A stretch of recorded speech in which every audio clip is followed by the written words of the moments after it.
Have you ever felt completely trapped, like there's no way out? Acts chapter 12 gives a powerful account of the murder of James and the imprisonment of Peter. Well, the early church faced a situation just like that. King Herod had started a fierce persecution. He had already executed James, one of Jesus' inner circle, and seeing that it made him popular, he decided to go after Peter next.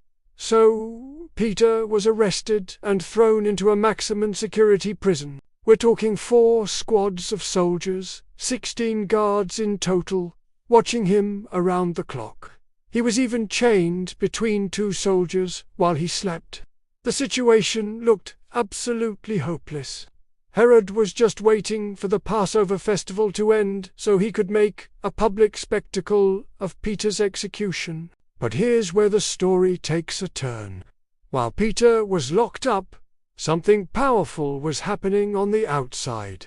The church, his friends, his brothers and sisters in faith, were praying.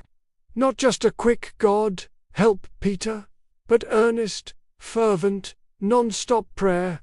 They were pouring their hearts out to God for a miracle. And on the very night before Peter was to be executed, that miracle happened. Suddenly, an angel of the Lord appeared in the prison cell. A bright light filled the room. The angel poked Peter, woke him up, and said, "Get up quickly!" Instantly, the chains just fell off his hands. The angel then gave him a series of simple commands. "Get dressed, put on your sandals, wrap your cloak around you, and follow me." Peter was so dazed he thought he was dreaming, that this was all just a vision. He followed the angel, walking right past the first set of guards, then the second. They reached the massive iron gate leading to the city, and it swung open all by itself. They walked down a street, and then, just as suddenly as he appeared, the angel was gone.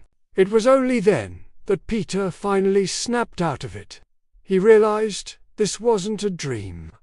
God had actually sent an angel to rescue him from Herod's entrapment. He immediately went to the house of Mary, where the church was still gathered, praying for him.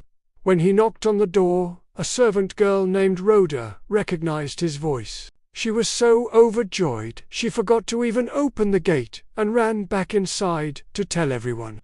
They didn't believe her at first, thinking she was crazy or that it must be his ghost. But Peter kept knocking. When they finally opened the door and saw him, they were absolutely astonished.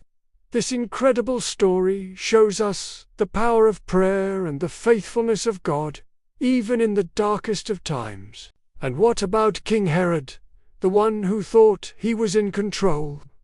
Not long after, he was giving a speech.